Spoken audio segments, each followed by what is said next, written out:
Major Hurricane Aaron expected over the next 7 to 10 days, but a shift in the track could mean impacts closer to land. Welcome in, folks. Great to see you on this Tuesday, August 12th, and sure enough, still tracking what is currently Tropical Storm Aaron, likely to become a hurricane by the end of this week. And sure enough, a major hurricane on the table with this storm as it tracks generally towards the United States. The big question is, when will it curve to the north? Will that be out to sea or potentially into land? And we'll take a look at all of the possibilities and different scenarios in today's video. Now, if you're new to the channel, welcome. My name's Gerald. I'm a meteorologist at WCCB Charlotte. And if you haven't already, go ahead and like the video, subscribe, and hit the bell for the latest notifications so you're always up to date with that latest data.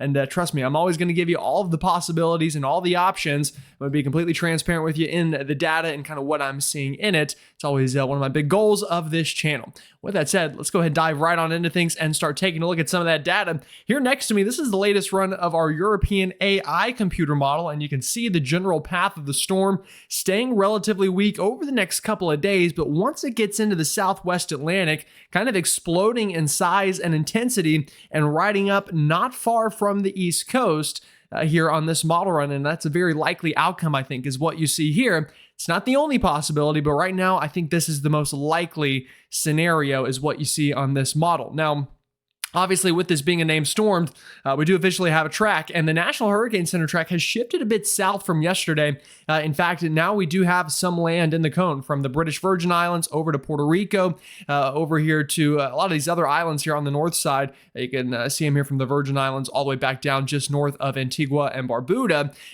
seeing, the potential of having the center of this storm go over it. At the same time, the intensity forecast is maintained. We are expecting a major hurricane that's a category 3 or higher here north of Puerto Rico. And the timing on this would be by the time we get towards August 17th. So remember, that's about a week from now. That's early next week. The storm likely to be right in this vicinity. So the good news, and something you'll immediately notice here, is we've got plenty of time to track this thing. And right now, a pretty weak storm, only sitting at about 45 miles an hour, a pressure around 1,006 millibars. So nothing crazy right now happening with the storm, and that might sound like a good thing, and to an extent it is, but there are some ramifications. With the weaker the storm stays in the near term, likely the further south it's going to get pushed, and that means the closer to land it will likely be by the time it's a stronger storm further on down the road. So that's something we're going to be talking a lot about in today's video. And speaking of the current conditions, let's go ahead and take a look at satellite and give you the latest on what Aaron looks like today. The Atlantic as a whole, not crazy active right now, but you definitely see a couple of areas that probably jump out. Now, we've actually had a pretty big cluster of storms out here into the Caribbean. Now, not very organized, but something to watch, and we'll monitor it and see if anything happens there. We've got that continuing stalled out frontal boundary over the southeast, bringing plenty of showers and storms inland over the past couple of days. And then if I had to tell you where is the tropical storm on the map, you probably would look at that area either circled over the Caribbean, or maybe you'd think this little blob here south of the Cape Verde Islands. But actually, Tropical Storm Aaron is this little guy, or I guess, not a guy because this is a female named storm, but we've got this little tiny shower activity right here. That's what the storm is right now, and obviously not looking very impressive. And immediately you think, all right, that's good news. You don't want to see a big storm in the Atlantic, and, like I mentioned, yeah, sure, that's one way to look at it, but the weaker a storm is, the more it kind of gets hit by some of these lower level steering currents. And right now, the lower level steering currents are going to push whatever is out here a little bit more west and south than if it were stronger. And obviously, if we want a storm to curve out to sea, you want those steering currents that would pull it out to sea to kind of be moving it. And that's just not going to happen with such a weak storm. So that's going to be, something to watch here. Now, behind it, also more waves moving off of Africa. And notice these waves coming in a little bit further south than Aaron. So that'll be something we need to watch over the coming weeks. These waves also going to have a chance to potentially develop here during the month of August. So we'll definitely keep you updated on that.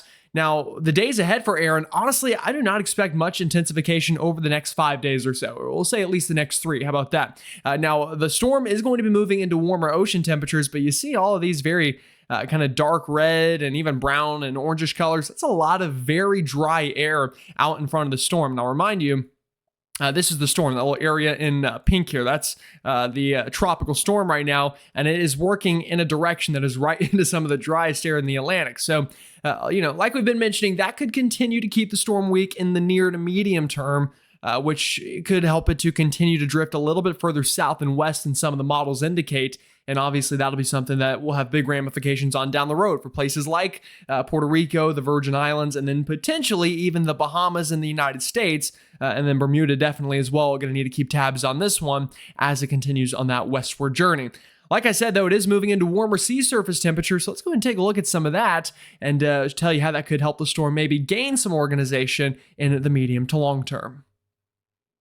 One of the warmest parts of the Atlantic right now is exactly where this storm is moving. You can see all these orange and red colors. Those are above average sea surface temperatures compared to what would be expected this time of year. And yeah, it's right in the pathway of Erin. Remember, the storm kind of out here right now over more average waters, and it'll stay that way for the next couple of days. But once it gets into this kind of circle I have on the map, that's when the storm's really going to have the chance to take off and become, much stronger. And at the same time that that's happening, other background atmospheric conditions are going to potentially help this storm to become stronger. Now, these are the anomalies. If we just look at the raw numbers, I mean, we're at about 30 degrees Celsius. These are upper 80s for sea surface temperatures. So plenty warm enough. You only need, upper 70s usually to support a hurricane. You get upper 80s. That only exacerbates the problem and leads to more fuel for this storm or any storm in this part of the world to take advantage of and really become something big. Another area running very warm out here is the Gulf and then down into portions of the Caribbean. So that's another region we'll need to watch throughout the rest of hurricane season. Right now, luckily, it seems unlikely the storm will get into the Gulf. It's, I'll call it a non-zero chance, meaning not technically 0%, but very slim. I definitely think this one's going to be more of a Southwest Atlantic kind of storm, generally in something like this. And you'll see that coming up in the steering currents. Let's go take a look now at wind shear and dry air. Those two things are also very important for a storm to strengthen or not strengthen. And we'll see kind of what that looks like and how it may evolve as the storm tracks into these warmer ocean temperatures. If you're a returning viewer, you'll know I love looking at upper level wind maps to kind of determine the environment for a storm to strengthen or maybe not so much. And this is going to be something that really helps Erin, I think, become a strong hurricane by the time we get to the end of this week and into the start of next week. Now, right now, here's the center of the storm, and we've got some of these pretty strong westerly winds and even a little bit of a southerly component to that. So that's something to watch here in the near term. Maybe the center that the storm currently has kind of tries to relocate. We see that a lot. And if we have these winds blowing slightly to the south, that could relocate the center that direction. And again, every little wobble this far out has big ramifications on how far west the storm gets on down the road. So that'll be something to watch. Either way, though, in terms of the intensification forecast, as we move this ahead into time, notice what happens right here. As the storm starts approaching the Antilles and Puerto Rico, we're going to get what we call an upper level high pressure, or ULAC, upper level anticyclone. Here's what that means. Here, again, 200 millibars. That's very high up in the atmosphere. The winds are spreading apart. This is diffluent flow, as we say in meteorology, or again, it's spreading or moving apart. Now, I want you to think about what happens when you're swimming. Whenever you do this and you move things apart, like with your hands, whenever you're swimming like this, you're moving the water out from the top of the pool or the lake or the ocean, whatever you might be in. Well, that creates a void, and water's got to come back and fill it. That void doesn't just stay there forever. So what happens is water from below comes up and fills its place. The atmosphere is the exact same way. Whenever we move something from the top, we move air from the top. It leaves a void of lower pressure. And what happens is surface air has to rise. That creates surface convergence. And due to the Coriolis effect, that starts to spin and we get a low pressure system. So the more air that is removed, just like this, the more the pressure is going to begin to drop down at the surface. And I think that's really going to help the storm, strengthen pretty significantly once we get closer to the end of this week. You can see it here in the GFS model. This upper level anticyclone stays over the storm for quite some time, even over the Southwest Atlantic, eventually getting this thing near Bermuda. The upper level wind pattern looks to stay very favorable for a strengthening system.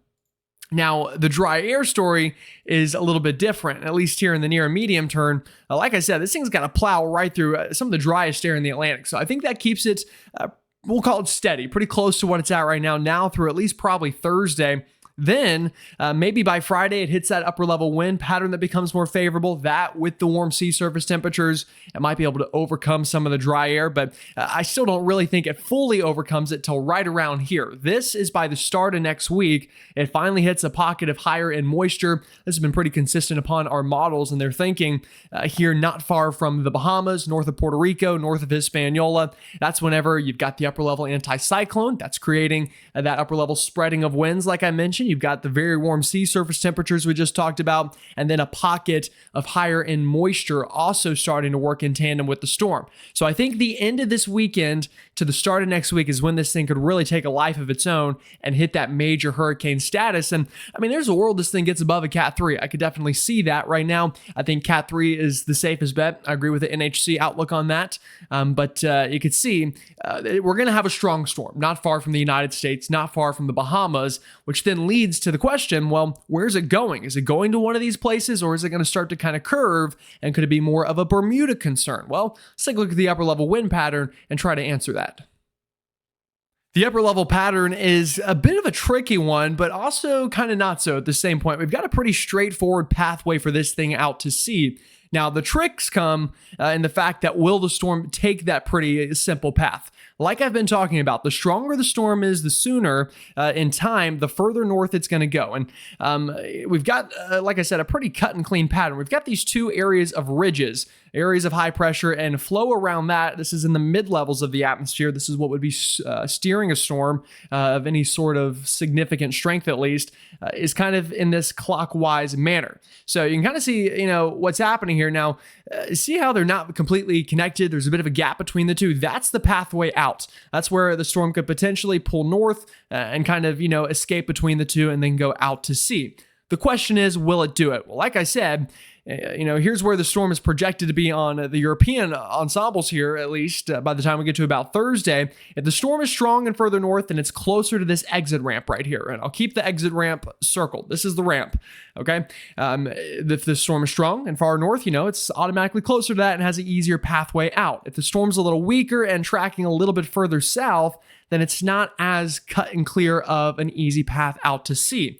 I used this analogy yesterday. I'll use it again. Imagine if you're a Mustang with a big V8 engine and you're in the right lane on the interstate. I mean, that's a pretty easy exit ramp to take. You're right there. You've got all the horsepower. You've got it all. You want to just keep on going and, take the ramp. Now, if you're in the left lane and you're in rush hour traffic in New York City and you're driving a 4-cylinder, whatever, I mean, it's almost impossible to get all the way over and take that exit ramp. It's the same thing with a hurricane or a storm here. The weaker and the further south it is, the less likely it is to take that pathway out to sea. The stronger it is and the further north it is, again, it's easy. You just turn the wheel a little bit and there you go. You're off in the North Atlantic. So that'll be the big question. Another thing to watch is how does that evolve? Do the high pressures maybe become a little bit more connected than they look right now? Maybe that closes the exit ramp or, there's a ton of different possibilities. But right now, basically all of our models say it's going to try to turn north. And I think that's pretty likely. The question becomes, where does that attempt to turn north happen? Does it happen really super quick and this thing's even further east than Bermuda? That's a possibility. Or does it happen that it kind of misses it for a while and then we have to wait and maybe it doesn't turn north until it's all the way near Florida or the Carolinas? Those are kind of the realm of possibilities right now. So obviously that leaves a big spread and that means a lot of questions need to be answered. When does it take that turn north? So with that said, let's go take a look at some ensemble data and I'll show you what they suggest and all the different possibilities on exactly where the storm could turn north and how close it could get to the United States. This is what we call an ensemble suite. So basically, this is, I believe, 51 members associated with the European ensemble. So you see 51 lines here, all projecting where the storm will go and how strong it'll get. The more pink the colors are, the stronger it is.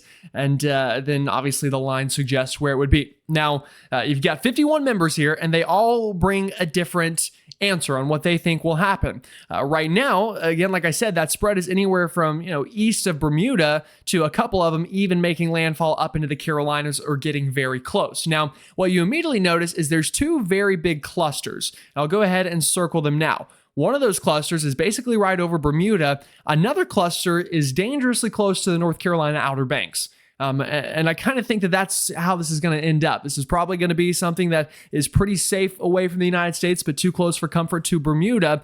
Or, there's a world that this kind of could become even a coastal scraper and we could see impacts. And either way, all the members suggest when it's in this realm, whenever it's in this region, it's going to start to get strong up to that major hurricane status. And that would be around, we'll call it 7 to 10 days from now, probably more like 8, 9, 10 days from now is whenever it would likely be off the southeast coastline. So that's something to watch here. Obviously, if you've got a Category 4 storm, it doesn't necessarily need to hit land to cause problems. We could see beach erosion, we could see crazy surf and things like that. So, the impacts will probably be there either way. The question is it direct impacts or indirect impacts from this storm? And that's what we're going to try to answer as we continue, getting more model data in. But you see the very clear turn north, that's good, but where it happens is still up for debate and could be plenty close enough to land that we have problems. Also, just to mention, watch this in the Bahamas. I haven't talked about the Bahamas a lot. You got a good couple of members there that get this even with the direct landfall over some of the eastern islands of the Bahama chain there. So, something definitely to keep tabs on if you're watching from that country. GFS ensembles, kind of similar, definitely more clustered out to sea on the GFS here, but a couple stragglers do get this close to land, which obviously is something we'll need to watch. So let's recap. The storm going to become strong, but probably not until later this week into the start of next week. The storm going to turn north. The question is exactly where. Anything is a possibility from the east coast of Florida to out to sea. All of that is, very real possibility. So because of that, and because, some of those options are impacts to land, you're going to want to stay tuned, keep coming back every day. And again, always a great reason for you to subscribe to the channel. Okay, let's switch on over, talk about what's happening back home now, and how that forecast may evolve over the next week. Got some storms rolling through the United States right now. You can see plenty of them here. And it feels like the old Forrest Gump saying it started raining one day and then it just never stopped. That has been the weather into portions of the Carolinas, Georgia, Alabama, Florida over really the entire month of August so far has been like this, which has helped to keep temperatures cooler. But I can tell you, as somebody who lives in Charlotte, that's changing. It's starting to warm back up. That summer humidity is back. And we are being reminded it's not quite fall yet, and plenty of rain ongoing with some isolated flooding spots. To the north, we've got some storms crossing on through Illinois, Indiana, a little bit more of a severe weather threat up here. Not anything crazy, nothing super organized, but enough of it. And then the northeast, what has been a relatively nice summer, and you can correct me if I'm wrong, you live there, maybe you think it hasn't been, that continues. And we've got some smoke from Canadian wildfires. We've got some heat advisories where it's warming back up, but really pretty nice conditions up in the northeast and drying out a little bit up here into the northern plains as well on this Tuesday. Now, where are things going? Well, I love a good vorticity map. In fact, I even showed it on TV the other night. That's how much I love it. Such a good tool to use when trying to make any sort of forecast. So let's dive through it here. We've got a big high pressure over the desert southwest. If I could draw an H in any prettier way than that, that would probably help everybody. There we go. So we've got flow kind of around that center of high pressure going like this. Got a little area down here off the southeast coast that's bringing the Gulf moisture in. That's why it's so muggy. That's why it keeps raining. And then we've got this big storm system up to the north that is bringing, again, a little bit of a frontal system firing up some storms across the Ohio Valley at this point in time. How's all this going to change? Well, we'll keep it going here into time, and things don't get quiet per se, but we get more of a zonal flow with some ridging. So I think by the end of this week, we can see we do have a pretty big ridge starting to build in, and flow kind of turns like this. So I think we're going to start to heat back up. If you haven't already started that process, it's going to start to heat back up for most of us under that ridge by the end of this week. And we'll continue with this big storm system up north, another one that will increase severe weather chances once more again. It feels like it never ends. Up into the northern plains, the Dakotas, Minnesota, into surrounding areas. And the kind of thought process continues. Just a big ridge parks over the country, starts to feel like summer again by the time we get about a week or so from now. And then eventually some of the models pointing to that ridge shifting back west, which is a big component to the Aaron forecast, and then potentially some troughing dipping down and bringing us back to maybe some cooler, drier conditions here across the east after or around the 20th or so of August. And we'll see how that may affect Hurricane Aaron there. You can see just offshore on the European model here. Show you rainfall, or I guess radar, I should say, and then we'll get to actual rainfall totals. More of the same. Afternoon pop-up storms, a little bit of a front working on through. That's increasing the chances a bit for some. Here comes the next storm system. This is by Thursday and a Friday. Again, a powerful system bringing likely severe weather from the Canadian prairies all the way back down once more to the Dakotas, Minnesota, kind of maybe even up into Wisconsin, and the UP of Michigan could get in on that action. And you could see that pattern kind of continuing with rounds of storms up that way, and then rounds of storms also down into the south and east. Probably drier than it has been, but still plenty of rain showers and thunderstorms working on through. And that general idea looks to be the theme throughout the next week. Speaking of that severe weather a little bit more, you can see the European ensemble is definitely highlighting the potential. Look at it here. This is by Friday into Saturday. Yeah, pretty good signal for severe weather in that northern tier. Keep an eye to the sky, have your weather radio, notifications on your phone here into the Dakotas, up into Minnesota, keeping a close watch there for any potential strong to severe storms that may work on through. And then you can see the severe weather chances really just remaining up into the northern tier of the country for the foreseeable future, although coming and going obviously in waves. All right, that's future radar. That's severe weather. Let's go ahead and take a look at any potential cold fronts that may try to work on through, bringing temperatures down and that humidity down. And then we'll end things off with a look at that 7-day rainfall forecast. Now, over the next, we'll call it 5 to 7 days, no major signs of relief from the heat and humidity outside of maybe the Northeast. You can see stays pretty humid, a little bit of a shot of drier air. This is by Friday.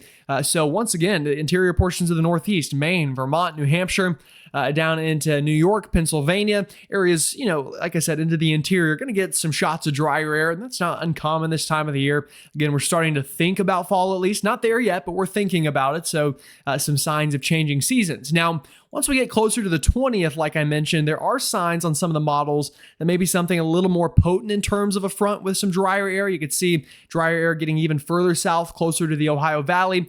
Yet to be seen exactly how strong that is, how far south it gets, but I do think it could also kind of bump these temperatures down a little bit as well. You can see this weekend, let's get this out to, this is Saturday, we're a lot warmer. That ridge is building in, much of the country here starting to warm up. But once we get to, to that 20th time frame, notice the blue starting to work back into the Northeast, the Midwest, the Great Lakes, and even trying to sneak on down into the Southeast by the time we get towards the 21st, the 22nd time frame. Obviously, that's about 10 days from now, so we've got plenty of time to watch it to see, just how nice that air mass may be that works on in. But we'll take it. We'll hope for it. And, we love a good fall-like cold front or dry front, even if it's not that cool this time of year. Rainfall next 7 days, kind of where the severe weather is going to be up here into Minnesota, the Dakotas, Wisconsin, and then also the Southeast, specifically the Carolinas, Georgia, Alabama, and Florida getting the highest rainfall. So watch for some isolated flooding. I don't see a widespread flooding concern, but definitely isolated spots, localized places that have already gotten a lot of rain. If you get some storms to train over the same areas, definitely could cause some problems on that side of things down there into the Southeast. All right. That's all I got for you on this Tuesday. You can hopefully enjoy the video. Let me know where you're watching from. Let me know if you're new to the channel or if you're a longtime viewer. And again, always appreciate you folks tuning in. Either way, means the world to me. And always grateful that I get to live my dream of telling people the weather. It wouldn't be possible if people weren't willing to listen. So I appreciate that. Y'all have a great one. Stay safe, and I'll see you all tomorrow.